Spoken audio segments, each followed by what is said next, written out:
Welcome back to the Monday Night Wars, Raw, where we talk about the Raw side of the Monday Night Wars. Before we get started, I want to thank you guys for having patience with me here at the Nitro Network. I'm having some minor medical issues that are kind of keeping me from doing as much as I would like to do. But hopefully it's all going to be taken care of here in the next couple days, and I'll get back to my usual posting and SmackDown recap. I hate missing that. Really was kind of wanting to see what happened with the Zombie Shane angle, but I'm going to try and get to that tomorrow afternoon for you guys, do like the Nitro in the morning and hit the SmackDown in the afternoon. But anyway, we're here with... Glad to see you back in front of the toys. Thank you, Mr. Best. We're back here with the Monday Night Raws, Raw, with your host, the King of Smart Style, a.k.a. the Notorious M.I.K.E., a.k.a. the Sensual Swami of the Squared Circle, a.k.a. the Near-Fall Narcissist himself. Oh, don't let me forget, the face the women love and the men envy, the King of Nerds. Welcome back, guys. Okay, let's get fucking cracking. We got a big show today. I watched like 3.5 hours of fucking wrestling this morning because it's In Your House 4, so we got to cover that before we can cover the Raw, because I'm not just going to leave you guys fucking hanging. I'm not going to be like, so there was a pay-per-view last night. Also, I'd like to check this shit out. I don't just do this for you guys. I do this for me. Also, because I was like, hey, I just want to watch wrestling from the beginning again. And so I started watching, and I was like, this gave me a reason to do it.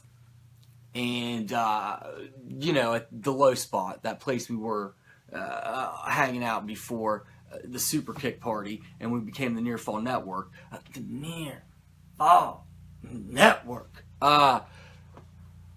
I was doing the Retro Raw thing, and I was starting at the beginning. I started working the Nitro. Then we had the Super Kick party. So now we're not starting at the beginning, but it's still, like, the point is that it's still fun for me to get, like, a history.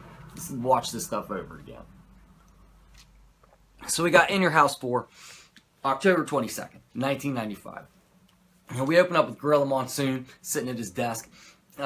He's decided he's not allowing HBK to compete tonight.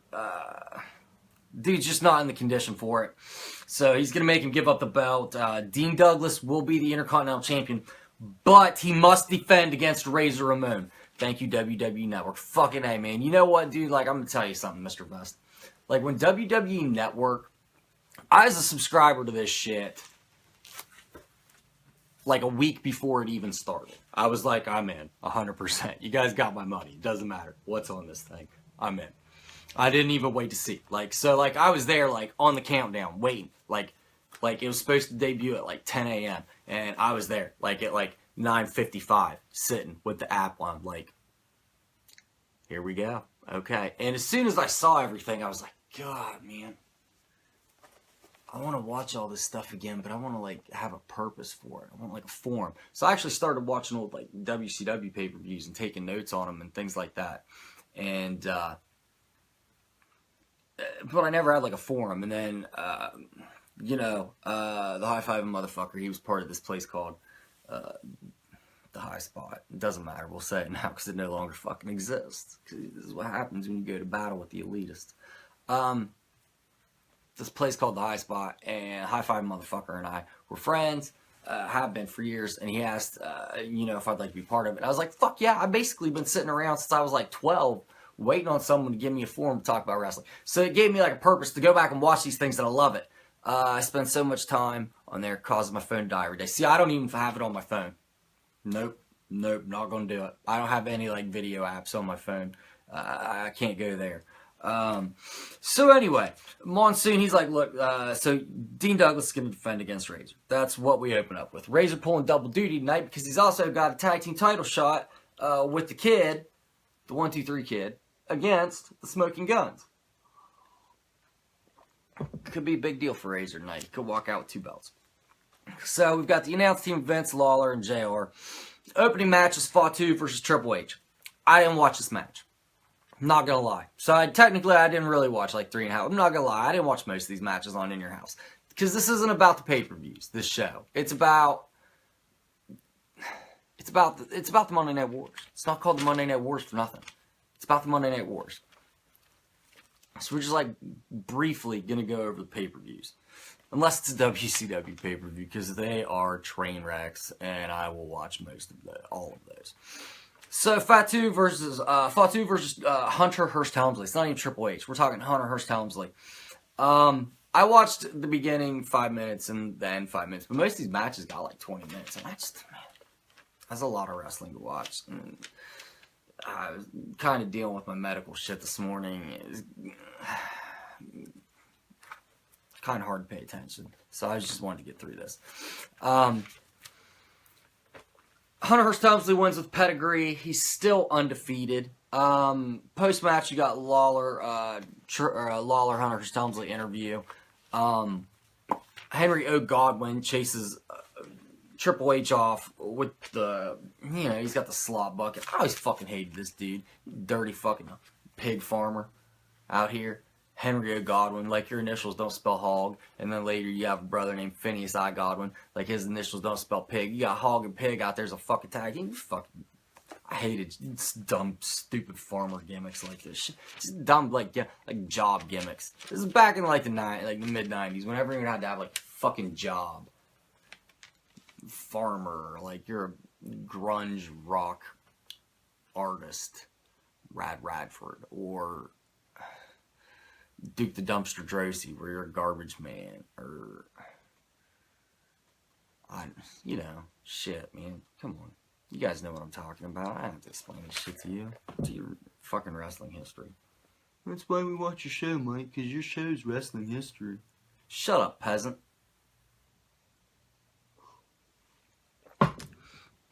So after that, we've got our tag team title match, the aforementioned tag team title match with the Smoking Guns, taking on the challengers, Razor Ramon versus Kid.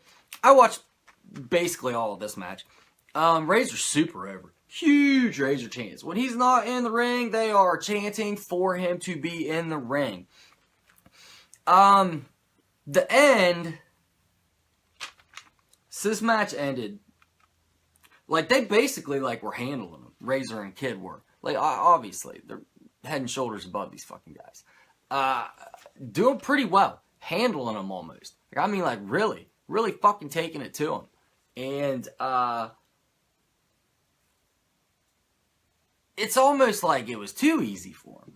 I mean, the Guns are putting up a fight, but, we're talking about two, legit single superstars. So, they're handling them pretty well. Razor especially is kind of having his way with these fucking guys, especially. And so Razor hits the Razor's Edge on Bart Gunn, and Kid's like, come on, bro, let me get the pin on him, man. Tag me in, dude. Come on. Come on, man. Let me do it. Razor's like, Chico, you want to do it? Chico, you want the pin, Chico? And he's like, yeah, come on, man. Give me the pin. He's like, okay, Chico. And he fucking pins it and tags him, man. Kid comes in, does the lazy lay on him, and he's doing the count 1, 2, and Bart fucking reverses it and pins the Kid.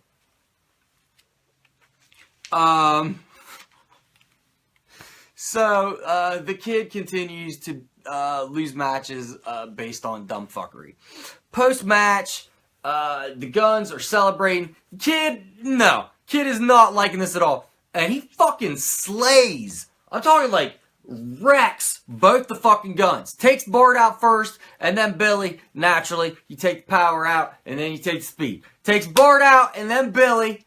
And, it's not like he fucks them up so that they're, laid out. But he takes them both out pretty quickly. They get tossed out of the ring. They come back in. They're ready to fucking go. Razor comes in. He's like, whoa. Yo, Chico. Can't let you beat up the little homie. The little Chico. Can't let you beat Chico's beat. I can't do a fucking Razor impression. I'm sorry. I apologize for even doing that. That was not good. Anyway. Razor's like, look, man, I can't let you beat my little homie up. I can't. I'm sorry. And that's how that segment ends. We don't go to commercial because it's a pay-per-view. We come back. We got Marty Jannetty making yet another return to the WWF in yet another comfy upper mid-card position. Every time Vince brought this guy back, it was in some kind of like, he was always in this like comfy mid-card position. I never got it. I never got what Vince saw in this guy. He wasn't like super great in the ring. He was good, don't get me wrong, but like he was always kind of sloppy. I have no doubt Vince would have put the belt on this dude if he was any way reliable at all. Just for the storyline against fucking Shawn Michaels alone. They broke up and now they're both fighting for the title. Just for that alone, he'd have done it. Anyway, Marty Jannetty, he's back. Anyway, he's taking on debuting Goldust. I'm a huge fan of Goldust, so I watched this whole match.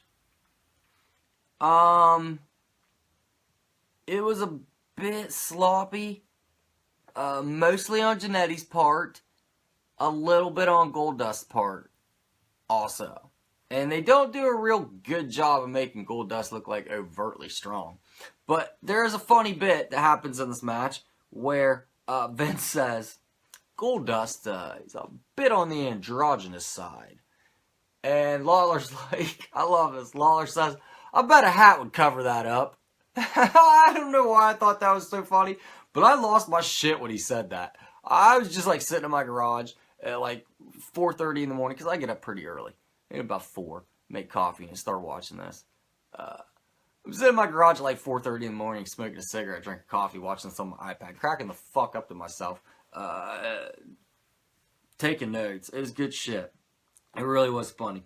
Goldust wins with the Shattered Dreams, which I just realized for the first time, which is just like a face-first vertical suplex. Instead of like dropping them back, he just drops them forward.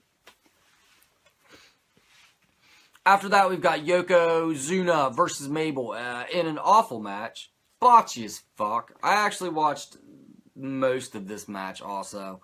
It ends in a double count out. After the match, the heels hug it out because they didn't really want to have this match. It was just made by Gorilla Monsoon just to be a fuck you to both of them. I love Gorilla Monsoon. Gorilla Monsoon might be my favorite, like, ever kayfabe authority figure. After that, we've got Doc Hendricks in the ring, and he's interviewing Dean Douglas, Gorilla Monsoon, and HBK. We all know what happens here, right? We're all aware. We all know the story here. Shawn Michaels has to hand over the belt, and he doesn't really want to, but he has to. We've all seen it. And then we also know what happens next, where Dean Douglas and Razor have what is historically a terrible, terrible match. I actually watched this match probably 3 or 4 months ago, just to see if it was as bad, because they were talking about it on a podcast I was listening to. So I didn't go ahead and watch it again here. Awful match. We don't need to know. We don't need to watch the bullshit. Razor wins and becomes the new Intercontinental Champion. This match was sort of known as the beginning of the end for Dean Douglas.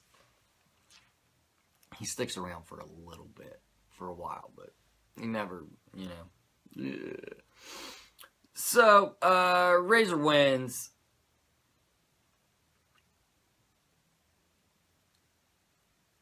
This awful match. Awful match. It's also a super odd finish. Like, Razor picks him up for like a suplex, and then they like hit the mat, and Razor puts the arm over him, and the ref counts 3, but Dean Douglas gets his leg under the rope, and still counts to 3.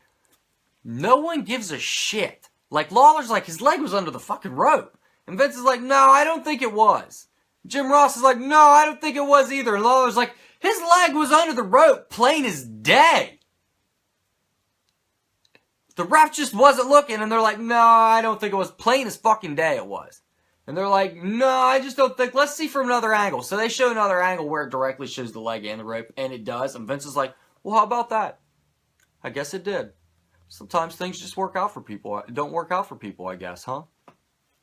Like, if that was a face, oh my God, they'd have cried havoc to the moon and back.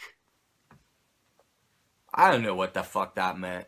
Cry Havoc to the moon and back. That was on some Mongo Michael nonsense there, wasn't it? I gotta quit watching fucking Nitro. I'm starting to lose my shit like these people. So, Razor's new champion. No one gives a fuck that he basically cheated. After that, we've got our main event of the night. A barn burner of a heavyweight title match. The British Bulldog, Davey Boy Smith, taking on Big Daddy Cool Diesel. One half of the two dudes with attitude.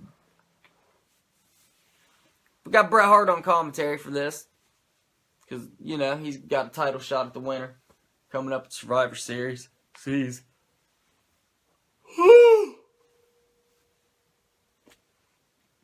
Excuse me. Apologize for that. Don't fucking judge me, though, you fucking peasants. You don't know what it's like. I'm tired. Got this, like, can't sleep. I'm, like, constantly in fucking pain. Get up early anyway. Hopefully all this shit's getting taken care of, though. Fuck, man. I'm telling you what, man. Like, I'm not, like, a person that has medical problems. Like, I don't get sick. I've never had, like, any, like, major injuries. And when I have, I've never really, like, gone to a doctor. They just kind of always, like, fix themselves.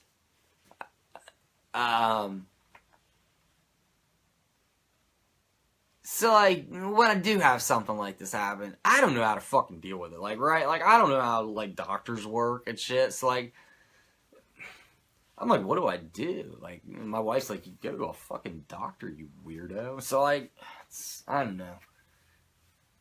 And also, like, I exceptionally, like, so, like, I'm not well versed in how to, like, deal with, so, like, when I'm, like, got, like, a medical weirdness, I'm like, what's happening? I don't like this. I feel awkward. I'm not a fan of it. To all you people that are constantly sick and shit and have to, like, constantly see doctors, I feel terrible for you. And I don't really feel bad for most anyone ever. But I feel terrible for you people. Like, holy shit. It's probably miserable. Like, my sister goes to the doctor all the time. She's very sick sometimes. Very sick. It has been for some time. It's just like, I feel terrible for her. She has to go fucking deal with this shit all the time. Oh my god, just never being like, oh, I feel good. Because I felt like this problem's been going on for like almost 2-3 weeks now. And it sucks. Anyway, enough about my fucking belly aching. Like, this is the worst thing that happens in my life right now, and fucking A. Like, that's awesome. Because this is the worst thing that happened in my life right now. And it's not that fucking bad, I guess. Really. I mean, I still got this dope wall of fucking toys. I got a beautiful fucking queen. I got a pretty solid fire team on Destiny 2. My job got easier.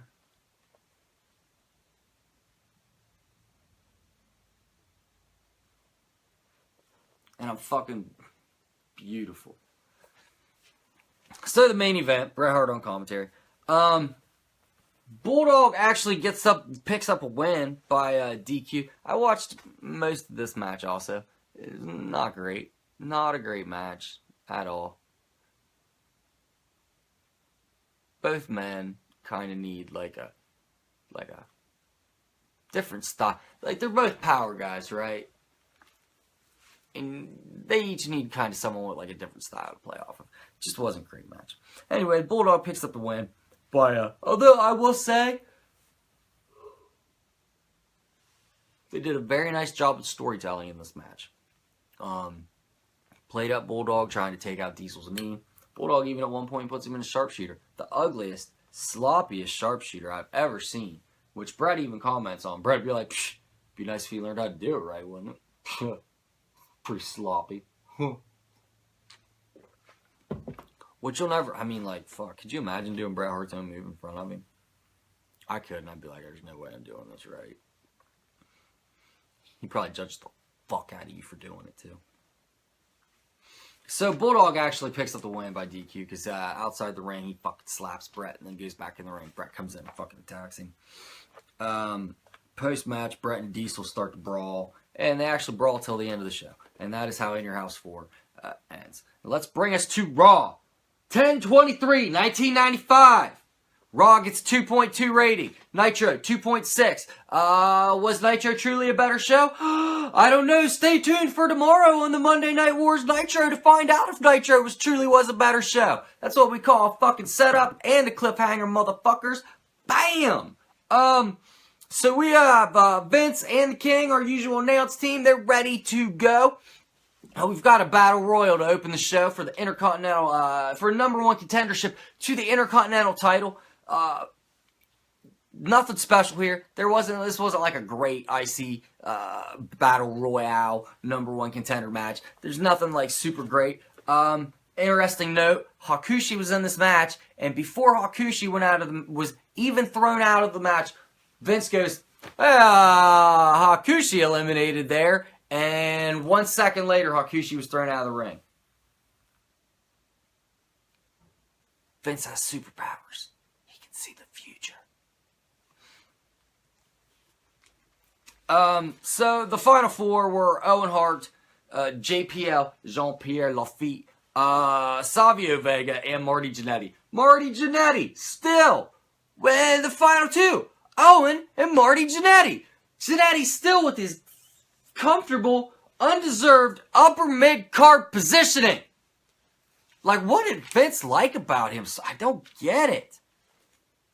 I don't get it. He looked like the lead singer of that band, Mr. Big. You guys know that band? I'm the one who wants to be with you. Deep inside, I hope you feel it too. Feel it too. Anyway, that band, Marty Jannetty looks like the fucking lead singer of that band. Anyway, Bulldog at one point, Marty Jannetty's outside the ring. Bulldog comes out and beats the shit out of him, throws him back in the ring. Owen throws him back out and gets the win. So, we got Owen gets a shot at Razor Ramon in the Intercontinental title next week. Stay tuned for the Monday Night Wars Raw next week to find out what happens there. Another cliffhanger. Another setup. So many reasons to tune in. After that, we go to commercial. We come back. We got Doc Hendricks. He's here with some SummerSlam news. It's SummerSlam Slam Jam. That's what they're calling it. Or not SummerSlam. Why the fuck am I calling it SummerSlam? Survivor Series. Survivor Series Slam Jam. So, as of right now, all we've got for Survivor Series is we've got Bret Hart versus Diesel, obviously, which we've already talked about on the show. And we've got a wild card match set up by Gorilla Monsoon where he randomly pulled names. Sure he did.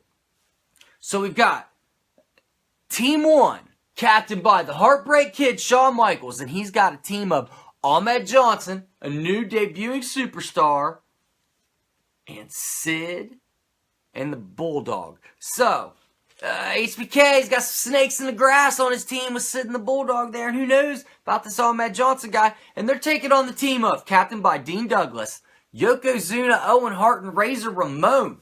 So, the face to heel, just a little bit off. The heel's got a little extra guy in there, man. Razor, it's looking like HBK, Ahmed, and Razor. Razor's all alone on his fucking team. At least HBK and Ahmed got each other. So after that, that's all we've got for Survivor Series as of now. Okay. Cool. Whatever. Sounds interesting. After that, we've got making his debut Avatar, who's just Al Snow in a mask.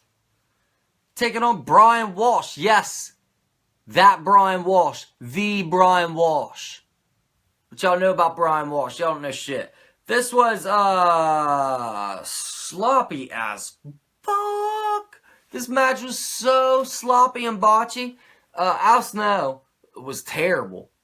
Terrible in his debut.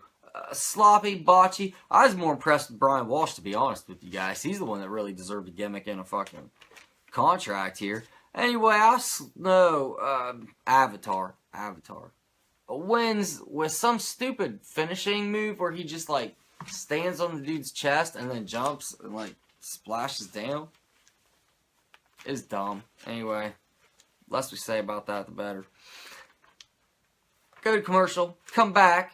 got Bertha Faye defending her WWF Women's Championship against Alundra Blaze. Super over Alundra Blaze, by the way. Huge pop for her when she makes her entrance. Huge pop for anything she does. This is actually, by the way, the women's title match. The women's title, the leather on it's pink. Of course it was. So, King at one point says about Bertha Faye, she's a pound or two overweight, but she's got a cute face. That sounds like everything any of my friends. I have hung out in my early 20s, my friends were the type of dudes that would get drunk and have no standards. Not all of them, but like most of them. We're the type of dudes that would get drunk and have no standards. And I would all the time be at a bar, like I would have to they'd be like, I'm gonna go talk to that girl, and I'd have to be like, no, dude, what? No, don't go. What are you fucking doing? Or I'd find them with their arm around the girl at a bar and be like, oh, homie, get your arm off her. What are you fucking doing? And they'd always be like, what, man? She's a little thick, but she's got a cute face. They'd always say that. Always say that. And I'd always be like, oh, what is she? She's a sea creature. What are you doing? She's... Wait aside. Whatever, man. I got friends that like big girls. That's fine if you like big girls. But I'm talking like...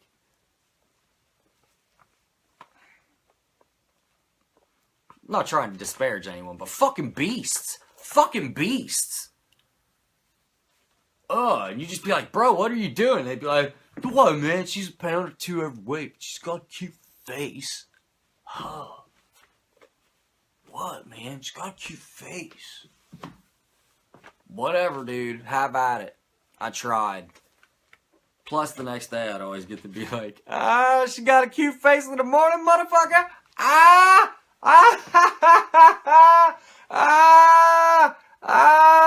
loved it. I loved being able to do that shit.